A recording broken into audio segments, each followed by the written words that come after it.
Kani atong masungkot si dagang kayong si ay legit. Pag abot ni Tatay Digong sa biyahe ikan sa Hong Kong, pag naog sa naiya General Torres 15 katawa, wala na yun pagaw sa William siya gidala. Abogadong wapaston lang ang asawa piling sukuan, kay wala na naagbanta idakop ang iyang bana. Nangayo yan i-along dito sa Korte Suprema. Tatay Digong nilupat na sa dating na ginusara. Inay Sara Milagya miapas sa iyang papa, kay Pilping yang lola ngawa siya pa'y bawa. ICC sa ICC sa Netherlands siyang ngibiyahe. Pag abot dito sa korte ni atubang na si Duterte.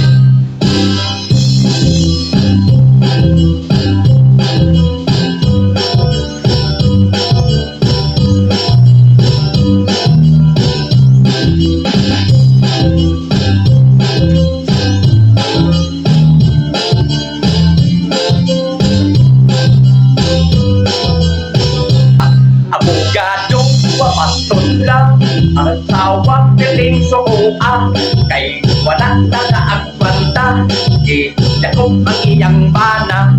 Nangayo yan i-along dito sa Korte Suprema. Tatay Digong nilupat na sa dating na ginusara. Inay Sara Milagya miapas sa iyang papa, kay Pilping yang lola ngawa siya pa'y bawa. ICC sa ICC sa Netherlands siyang ngibiyahe. Pag abot dito sa korte ni atubang na si Duterte. Magpaabot na lang kita kung sa resulta. Magpaabot na lang kita kung sa ang resulta.